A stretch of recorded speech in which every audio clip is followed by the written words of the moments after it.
The strange thing about betrayal is this. Sometimes it does not arrive screaming through your front door.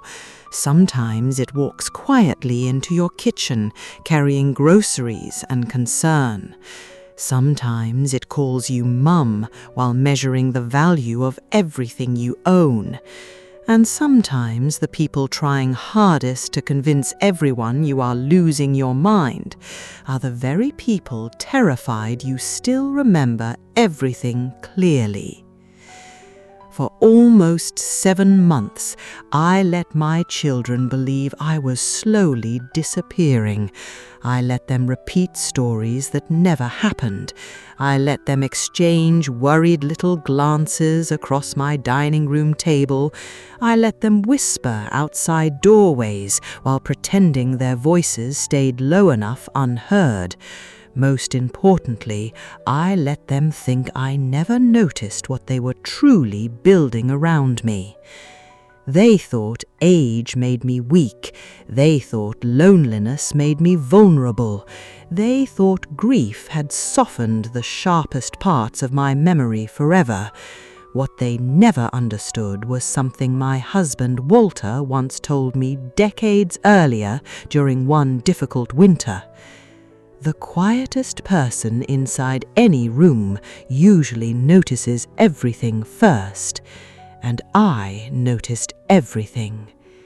Before this story continues any further, tell me honestly something important. Have you ever felt people slowly rewriting reality around you until your own memories started sounding suspicious inside your head? Because that feeling changes a person forever once it truly begins.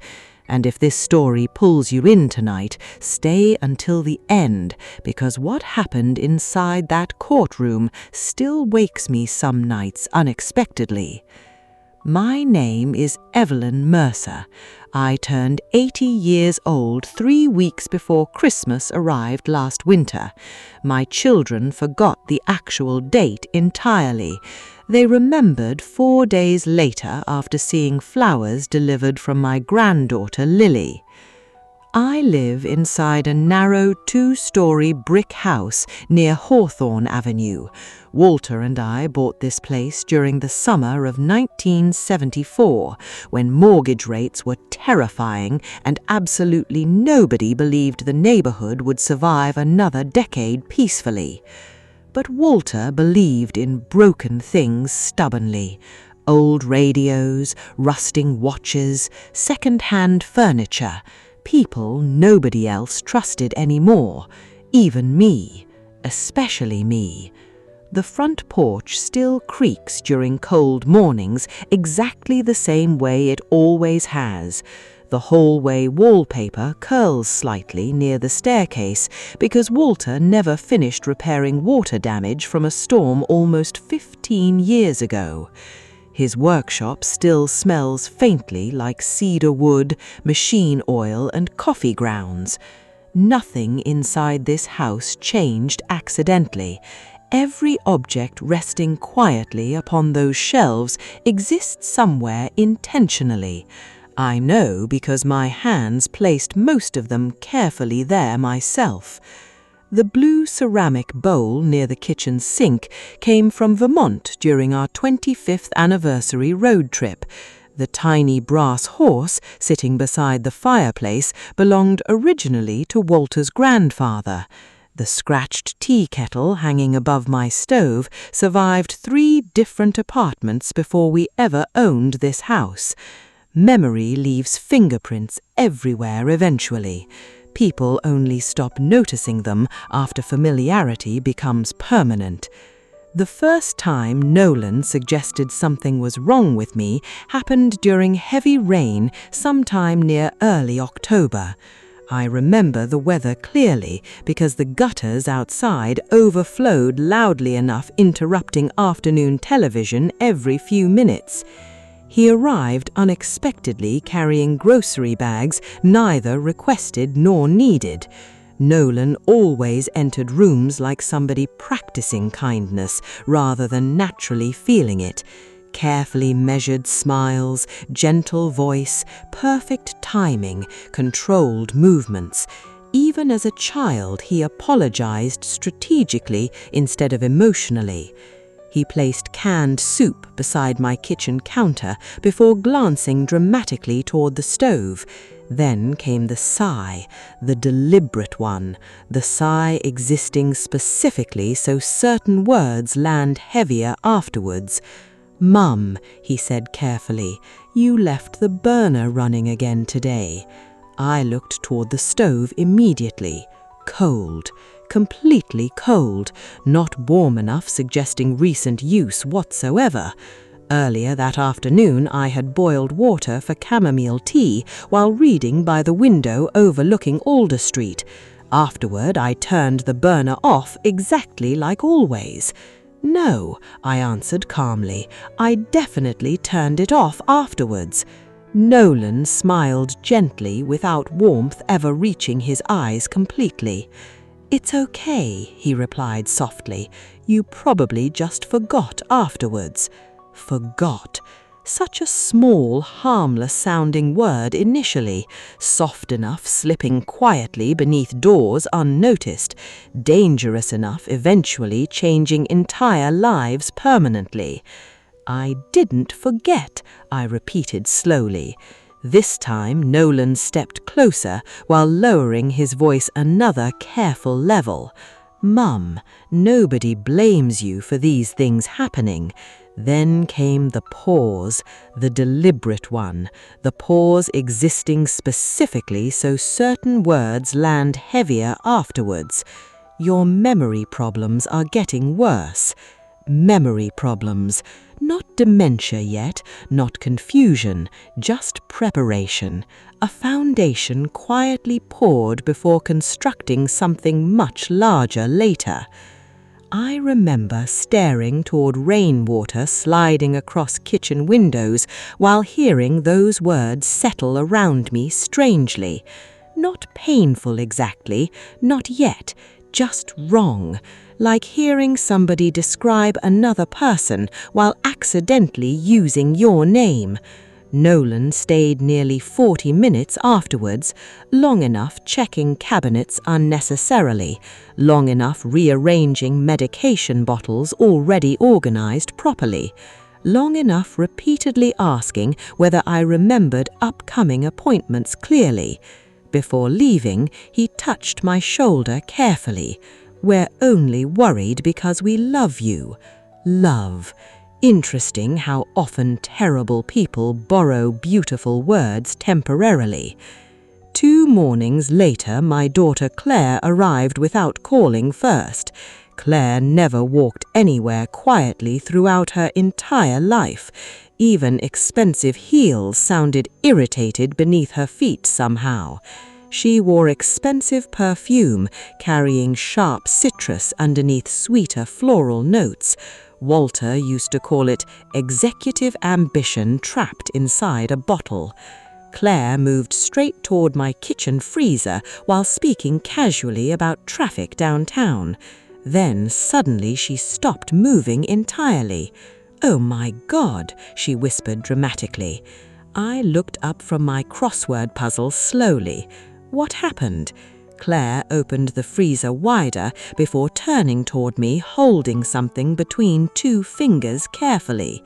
My glasses, my actual reading glasses, resting beside frozen vegetables wrapped inside plastic bags. For several seconds, I genuinely said nothing whatsoever. Not because confusion overwhelmed me, because 20 minutes ago, those exact glasses rested directly on my coffee table beside unfinished tea. I remembered placing them there specifically before answering the telephone. Claire's eyebrows lifted slightly, just enough performing concern professionally. "Mum, you seriously don't remember putting these here?" I stared directly toward her face, then toward the glasses, then back again. "No," I answered truthfully, "because I never placed them there." Claire exhaled slowly while shaking her head sympathetically. That's really scary. Scary. Again, another word chosen carefully planted. Not unusual, not strange, not confusing, scary. I walked toward her quietly before taking the glasses gently from her hands. Then I cleaned the lenses slowly using my cardigan sleeve exactly like always. The moment I placed them back upon my face, everything sharpened instantly again. Cabinet edges, tiny crack near kitchen tiles, Claire's expression. That expression mattered most because underneath all her rehearsed concern existed something else entirely: expectation. She expected my confusion already before speaking. That realization stayed inside my chest uncomfortably afterwards, like trapped ice.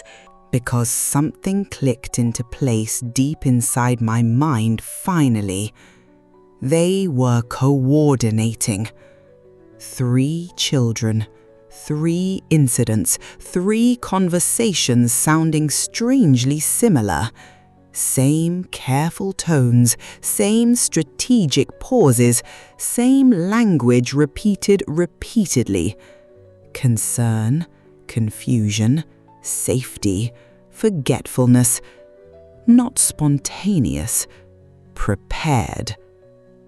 I sat awake nearly midnight afterward, replaying every conversation mentally piece by piece. The cold burner, the freezer glasses, the imaginary mailbox confusion. One detail kept bothering me continuously. None of them sounded genuinely afraid. They sounded organized. And organization always means intention eventually. The next morning, Nolan returned unexpectedly, carrying bakery pastries nobody requested again. This time, he arrived softer somehow, more patient, more delicate, like somebody approaching frightened animals carefully. "Mum," he began while placing coffee beside me, "we've all been discussing ways helping you easier." Helping. Another dangerous word wearing kindness like expensive perfume. I nodded slowly while pretending uncertainty carefully. What kind of help? "Just small things initially," Nolan answered quickly. "Bills, appointments, banking maybe, nothing dramatic." Banking. Interesting how financial topics appear quickly whenever families discuss elderly parents suddenly becoming helpless. I lowered my eyes towards untouched coffee deliberately. "Maybe you're right," I whispered quietly. Relief flashed across Nolan's face instantly before disappearing again. Too fast, too genuine. That expression frightened me more than anything said previously, because relieved people believe progress finally happened, and Nolan absolutely believed something important shifted that moment. After he left, I remained seated near the dining room window nearly 20 minutes without moving much.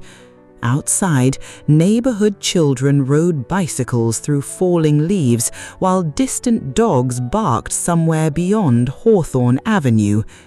Normal life continued everywhere, except inside my house.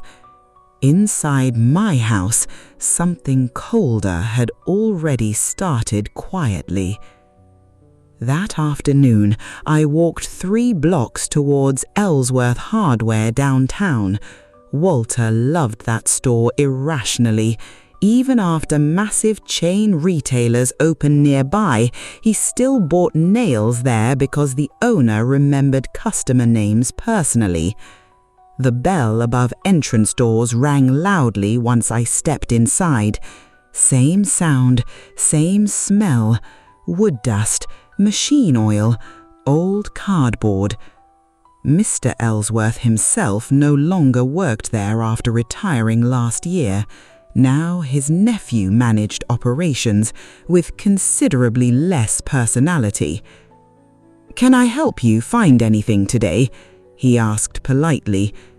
"Yes," I answered. "Small recording devices." He blinked, slightly surprised, before leading me towards electronic shelves near gardening supplies. "There's simpler voice recorders here," he explained while unlocking glass cabinets. "Mostly students and reporters buy these nowadays." I purchased 2 immediately, one silver, one black, small enough hiding easily inside cardigan pockets. On my walk home, cold wind pushed dead leaves across sidewalks endlessly, while afternoon sunlight faded gradually behind grey clouds. I remember gripping shopping bags tightly, realizing something painful slowly. I no longer feared forgetting. I feared being erased deliberately.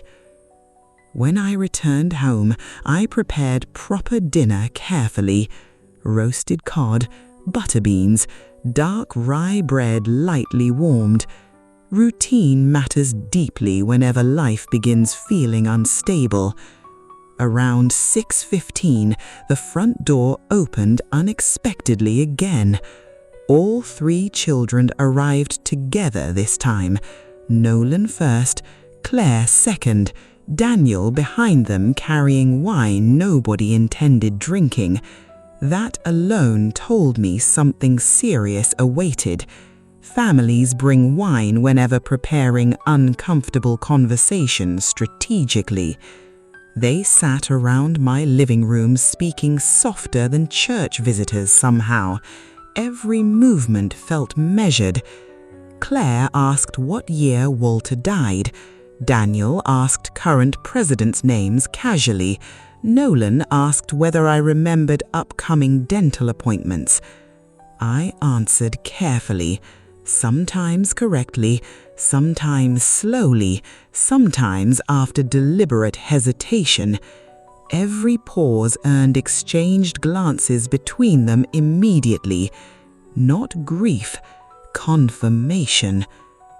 Hours later, after pretending exhaustion convincingly enough, I closed my eyes while remaining seated inside Walter's armchair quietly. My breathing slowed deliberately. Eventually, Nolan spoke first, believing me asleep. "She's getting worse faster than expected." Claire answered immediately afterward. "We need documentation before anything official happens." Documentation. There it was finally, real intention revealing itself accidentally. Daniel sounded uncertain, unlike them. "Maybe we should slow down slightly." "No," Claire interrupted sharply. "If we wait too long, everything becomes complicated legally." Legally, another important word. My fingers tightened invisibly against chair armrests while hidden recorder rested quietly beneath cardigan sleeves, recording every syllable perfectly. Nolan lowered his voice further. The house alone could become impossible later otherwise. House, not mother, not safety, not health. House. Everything inside me became perfectly still afterward, because suddenly every strange moment from previous weeks connected together beautifully and horribly simultaneously. They were not helping me remember anything. They were constructing evidence proving I could no longer control my own life. And once enough evidence existed, they planned taking control themselves, maybe even ownership.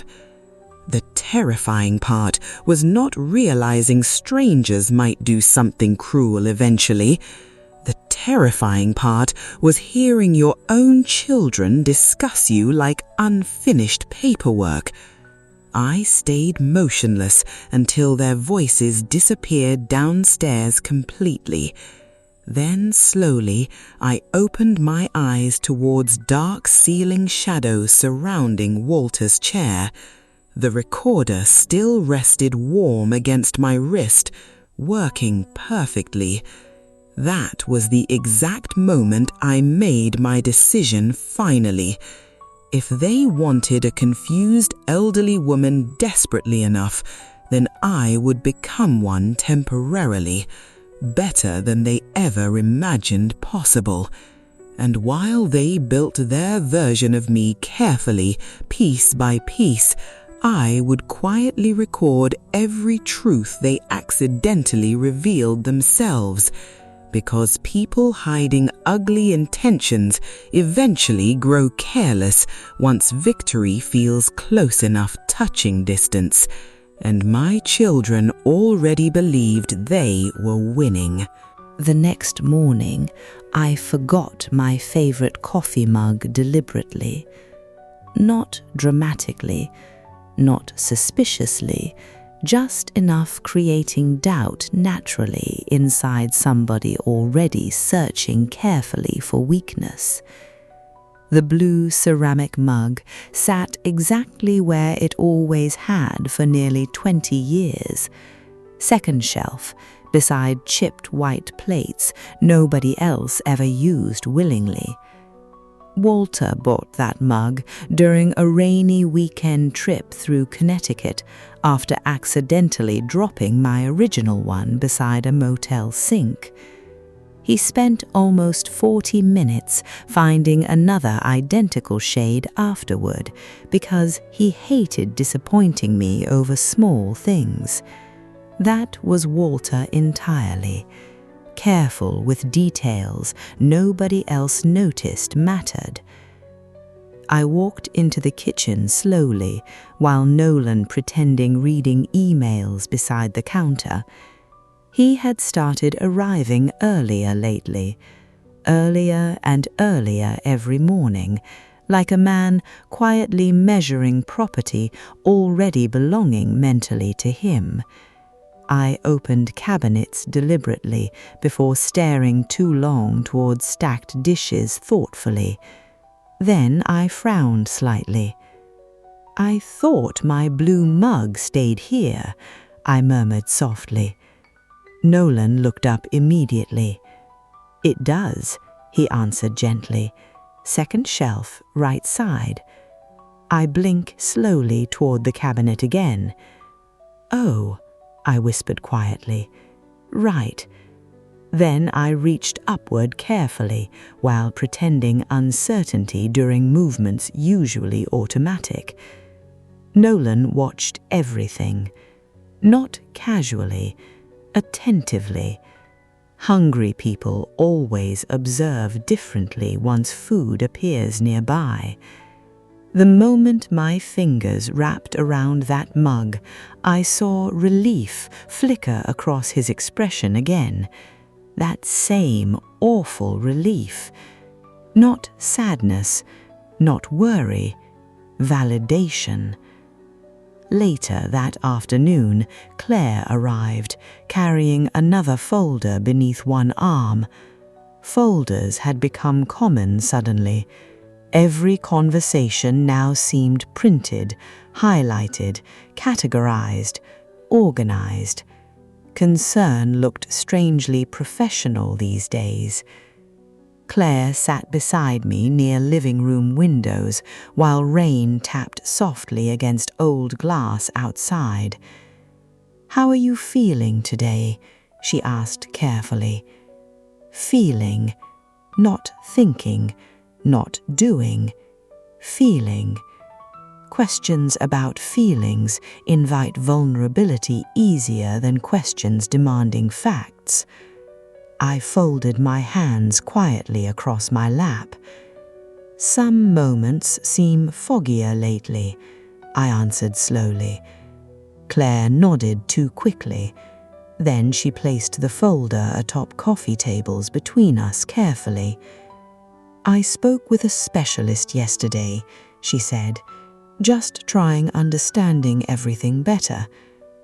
Understanding. Such polite language surrounding terrible intentions. I glanced toward the folder without touching it. "And what exactly do you understand now?" I asked softly. Claire inhaled slowly before answering. "Early cognitive decline sometimes starts subtly, misplacing objects, confusion, forgetting recent conversations. Every example perfectly matching incidents they themselves created previously. Interesting coincidence." I lowered my eyes toward carpet patterns while letting silence stretch naturally. "That sounds frightening," I whispered eventually. Claire's entire posture relaxed afterward, because fear means acceptance, and acceptance means control approaching closer. "You won't handle this alone," she promised softly. "We. Always we eventually. Families become we whenever individual freedom threatens disappearing permanently." Daniel arrived nearly 30 minutes later, carrying almond biscotti inside expensive bakery boxes. Store-bought, obviously, though he still claimed awkwardly somebody homemade them nearby. Walter always said Daniel lied politely instead skillfully. I accepted one biscuit carefully before placing it untouched beside teacups. The three of them circled conversations identically afterward. Safety, support, management, planning ahead. Not one asked what I actually wanted, because control never asks permission honestly once real intentions surface. Claire eventually opened her folder fully across the table. Inside rested printed articles discussing dementia symptoms, medical checklists, typed notes describing incidents. October 3rd, forgot stove burner entirely. October 6th, misplaced glasses inside freezer compartment. October 8th, disoriented returning from the mailbox. Every lie sitting neatly organized beneath official-looking headings. I studied those papers silently, while anger moved slowly through my chest like cold poison. Not explosive anger. Worse, quiet anger, the kind becoming patient. "Do you remember these situations?" Claire asked softly. I allowed hesitation purposely, then slowly shook my head. "Not clearly," I murmured. Nolan stepped through the doorway immediately afterward, carrying rehearsed sympathy across his face. "That's exactly why we're worried," he said gently. "Exactly. Always certainty now, never questions anymore." That evening, after everybody finally left, I locked every downstairs door carefully before moving toward hallway writing desks Walter refinished decades earlier. Inside the bottom drawer rested an old red notebook, unused since his death. The paper still smelled faintly like graphite dust and cedar wood. I opened toward first empty pages slowly. Then I began writing everything down, every date, every conversation, every exact phrase repeated strategically. Claire's forced concern, Nolan's timing, Daniel's hesitation. I even recorded smaller details others might dismiss completely. Which child interrupted first? Who avoided eye contact during lies? Which words appeared repeatedly? Patterns reveal truth faster than confessions usually. Then I added another section entirely. Reality. Underneath that heading, I wrote simple facts carefully. Burner cold before Nolan arrived. Glasses originally beside living room telephone. Mailbox visit entirely normal. No confusion, no wandering, no mistakes. At least none belonging to me. Hours later, I replayed recorder audio while sitting inside Walter's workshop alone. The first few seconds crackled softly before voices sharpened clearly through the speakers. Claire speaking first. We just need enough examples documented properly. Nolan afterward. Doctor evaluations become easier once patterns already exist. Daniel quieter than before. She still seems normal sometimes. Then silence briefly. Finally, Nolan again. That's why we must move before she has good days publicly. Good days. Interesting phrase. They were already preparing explanations dismissing anything contradicting their narrative later. I replayed recordings twice more afterward, not because clarification seemed necessary, because hearing confidence inside their voices mattered deeply. People revealing true intentions rarely realize how different they sound afterward. Colder, sharper, less human somehow. That night, sleep never arrived completely. Instead, I lay awake listening toward old house noises while memories surfaced unexpectedly, one after another. Nolan, age 11, building birdhouses beside Walter during summer afternoons. Claire crying after first heartbreak while resting against my shoulder nearly entire night. Daniel bringing stray animals home constantly despite allergies worsening afterward. I remembered loving them fiercely once. Maybe I still did. That almost hurt worst, because betrayal from strangers leaves anger behind. Betrayal from family leaves emptiness instead. 3 days later, I created another mistake intentionally, this time involving house keys. I moved them myself from porcelain dishes beside entryways into telephone table drawers nobody ever used anymore. Then I waited patiently. Nolan called before lunchtime even arrived. "Mum," he said carefully, "have you seen your keys anywhere?" I looked directly toward closed drawer containing them currently. "I thought they stayed near front door," I answered slowly. Long pause afterward, then gentle disappointment entered his voice immediately. "This keeps happening lately." I almost smiled hearing that.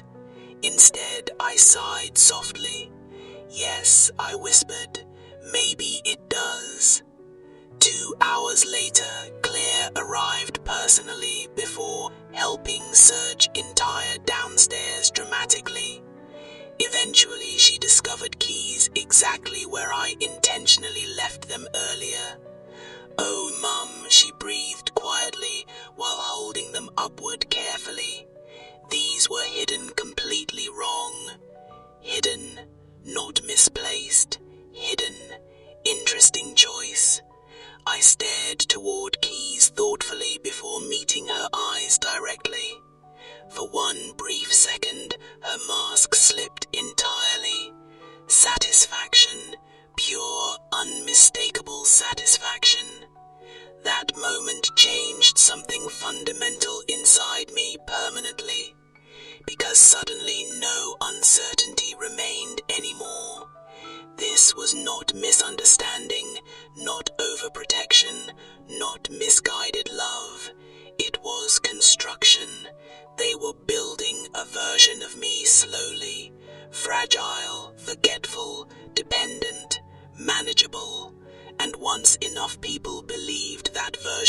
existed, the real me would disappear legally without dying first.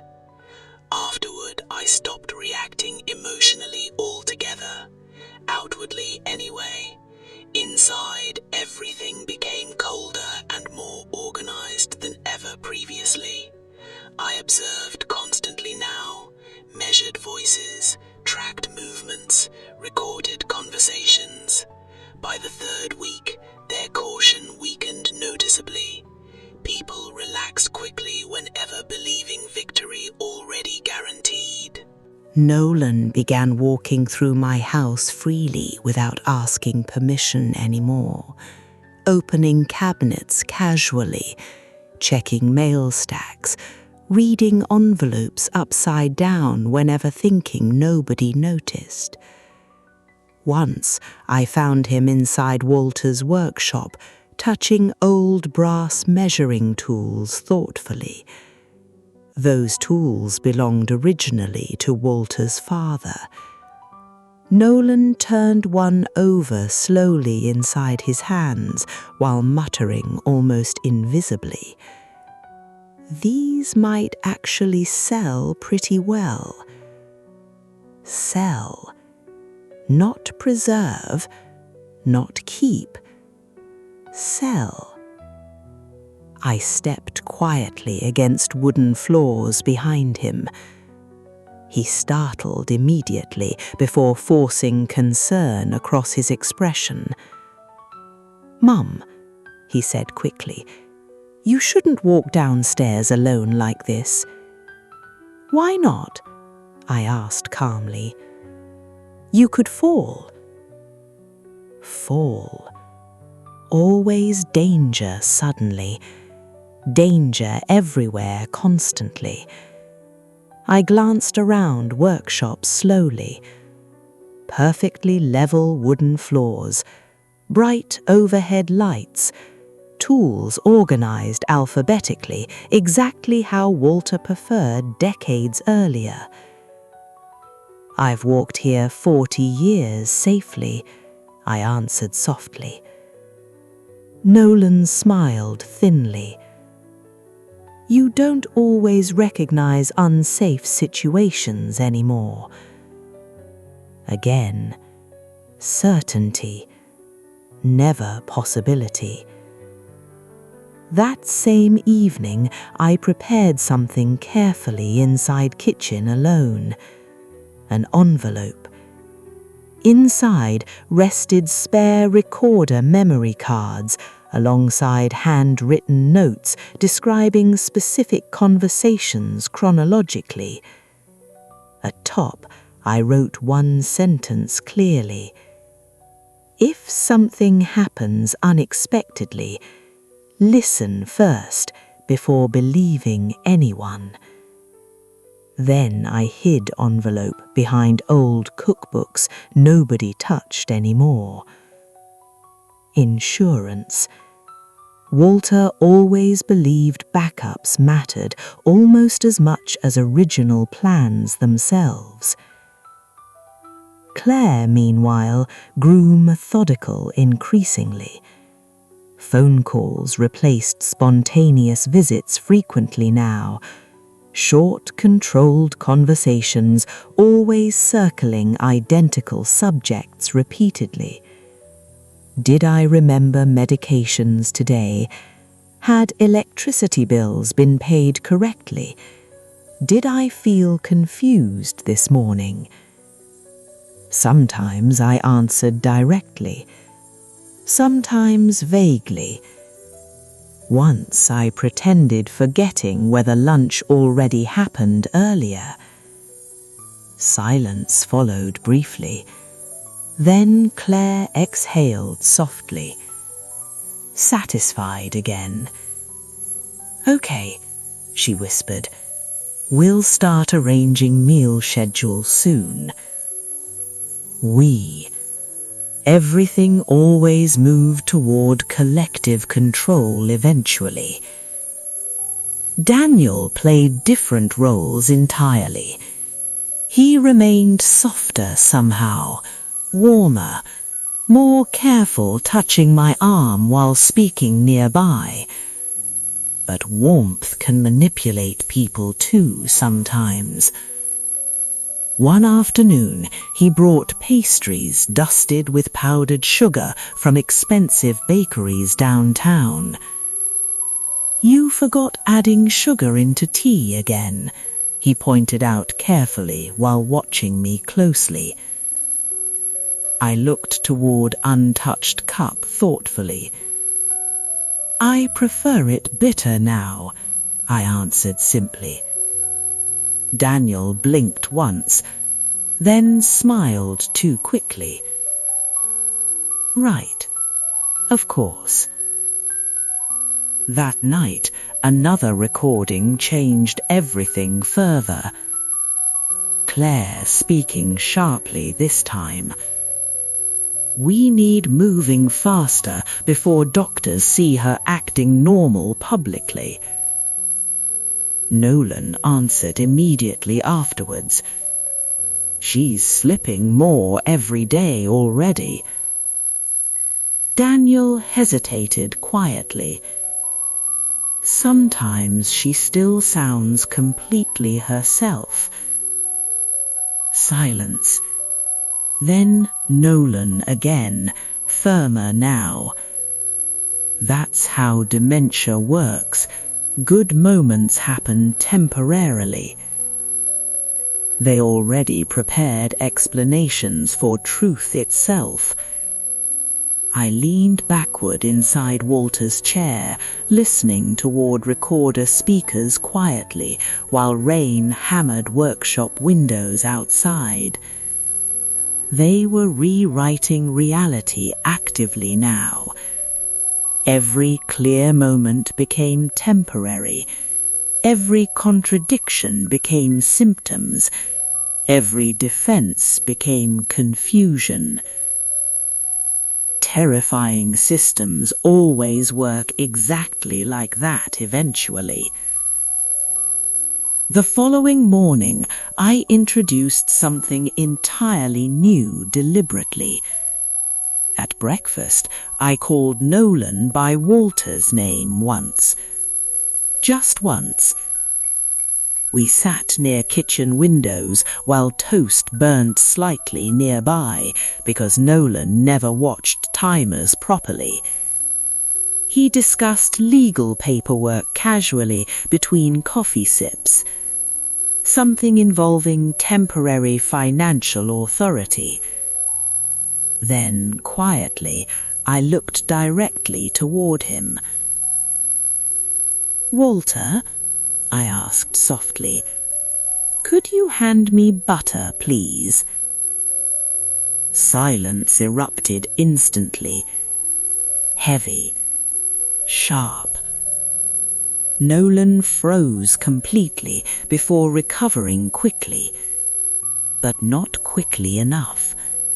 For one brief second, his expression revealed something honest finally. Relief. Not sadness, not concern. Relief. Real. Undeniable. "It's okay, Mum," he answered gently afterwards. "You didn't mean that." I lowered my gaze immediately. "Yes," I whispered quietly. "I become confused sometimes." Inside, something settled permanently afterwards, because that single reaction proved everything beyond doubt finally. They needed me losing myself. Needed it desperately enough, building entire narratives around imagined decline carefully, piece by piece. Without confusion, they gained nothing. Without weakness, they controlled nothing. Without dementia, they inherited nothing early. I lifted my teacup slowly while letting fingers tremble slightly visible. And for first time since everything began, I fully understood entire shapes surrounding me clearly. This was never fear. It was strategy. And strategies leave evidence eventually once people grow overconfident enough. Which meant my children were already making mistakes. Big ones. The only question remaining now was simple. How much truth could I collect before they finally realized I was never forgetting anything at all? 2 weeks later, everything inside my house changed completely. Not loudly, not suddenly, quietly enough becoming dangerous before anyone noticed properly. Nolan stopped pretending my home still belonged entirely to me. He carried copied keys openly now. Claire started bringing legal paperwork during almost every visit afterward. Daniel still acted gentler than the others, but even his kindness began sounding rehearsed eventually. One afternoon, Claire brought a man wearing expensive grey coats and polished shoes. She introduced him casually as a family friend. But nobody studies windows, ceilings, and property foundations like that unless money becomes involved somehow. A property evaluator. Not concern. Not care. Business. That night, I listened carefully through another hidden recording. Claire's voice came first. The market is perfect currently if we move quickly. Then Nolan answered quietly. Power of attorney first, everything else afterward becomes easy. Easy. Funny how stealing somebody's life always sounds easy when happening to another person. So I decided testing them further became necessary immediately. The next morning, I casually mentioned an imaginary box hidden upstairs containing old silver coins Walter supposedly collected years earlier. The reaction happened instantly. Claire stopped touching her coffee cup completely. Daniel looked away too quickly afterward, and Nolan suddenly became extremely interested in my attic. Later that afternoon, I heard footsteps overhead. Slow, careful searching sounds. Drawers opening, boxes shifting, wood creaking softly. I stayed downstairs smiling quietly into untouched tea, because now they were no longer only building evidence against me. They were hunting money, control, property, anything valuable they believed I might forget existed. That evening, Nolan asked carefully whether I remembered recently visiting the attic.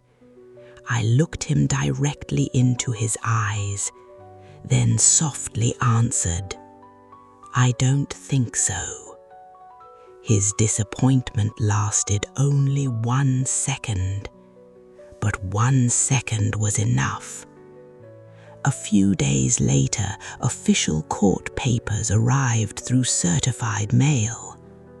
Guardianship petition, filed by my own children. According to those documents, I could no longer safely manage finances, medications, or daily decisions independently. I read every single page twice carefully, then folded everything neatly before placing papers beside Walter's old workshop lamp. No tears came afterward, just clarity.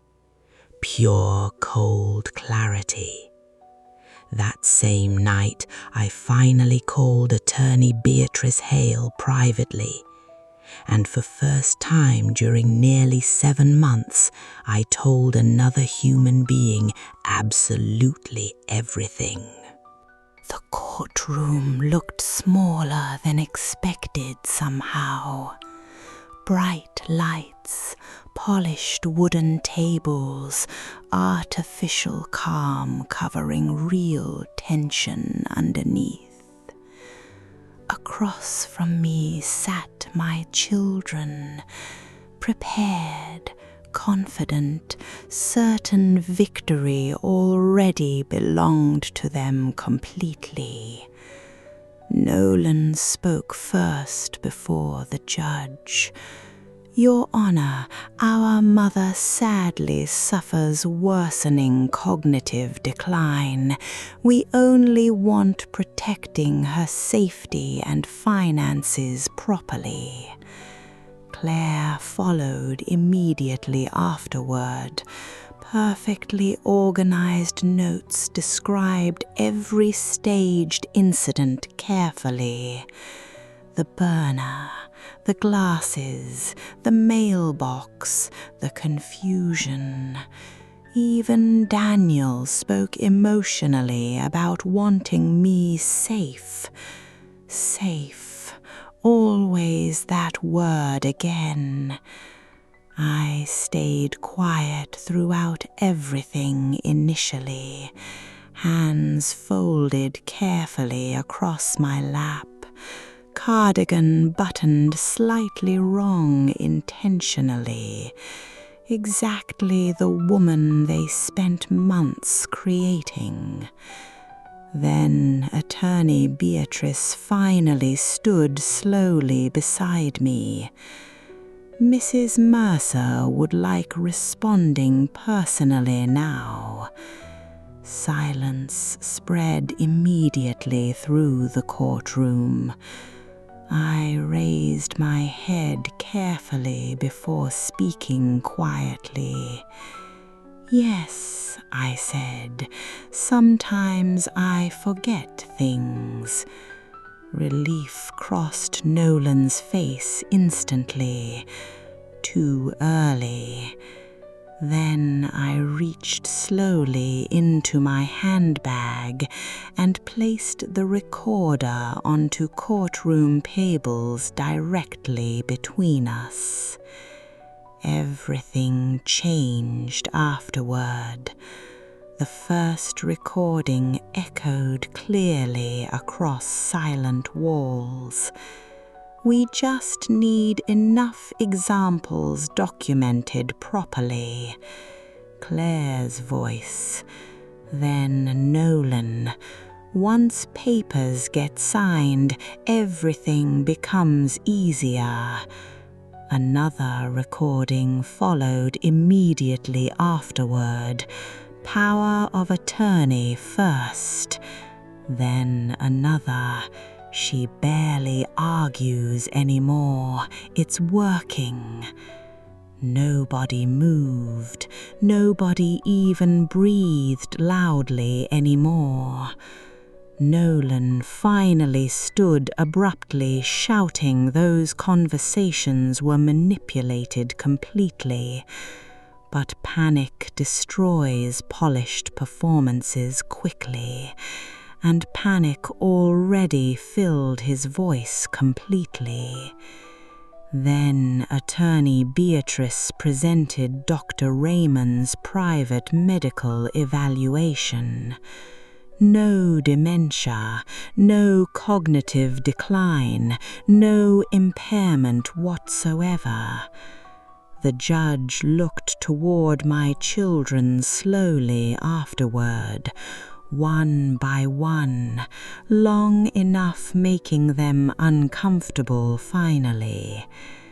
Then he spoke words changing everything permanently. This court finds absolutely no basis supporting guardianship.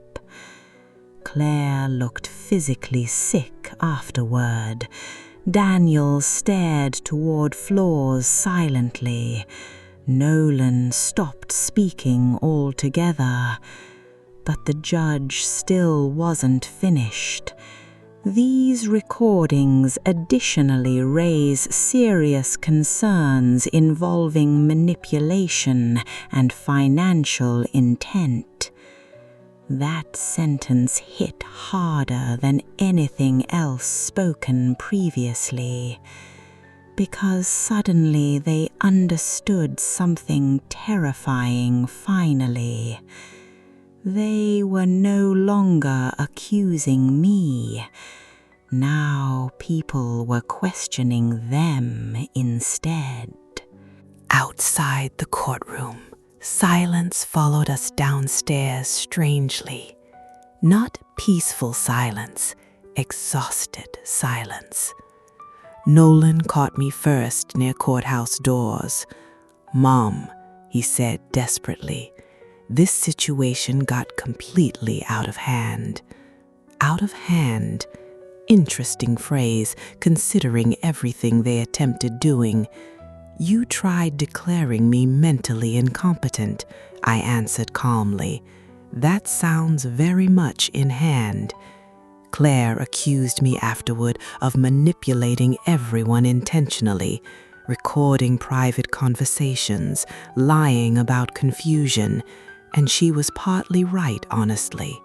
I did manipulate the situation eventually, because truth sometimes only appears once people believe you stopped paying attention completely. Daniel remained quiet longest, then finally whispered something almost heartbreaking. "We never thought you would go this far."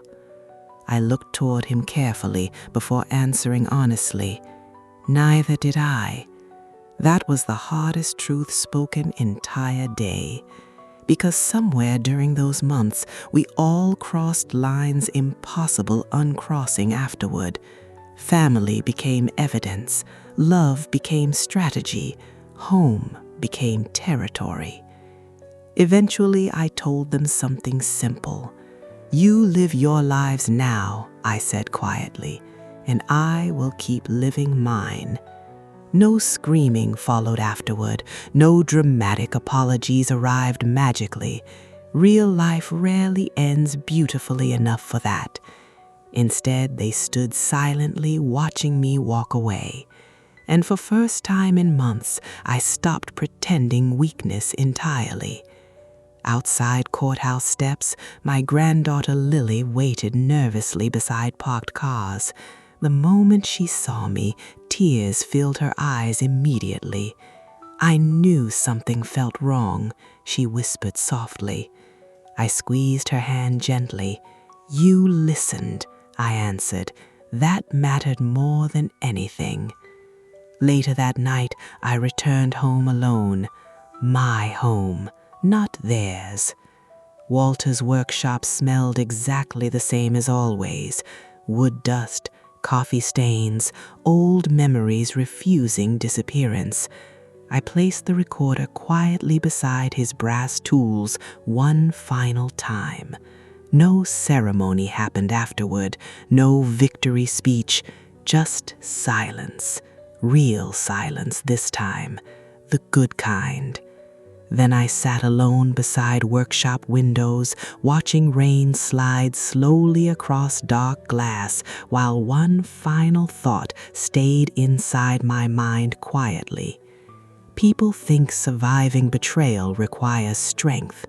Sometimes it only requires attention, because the moment somebody believes you stopped noticing everything, that is usually the exact moment they reveal who they truly are completely.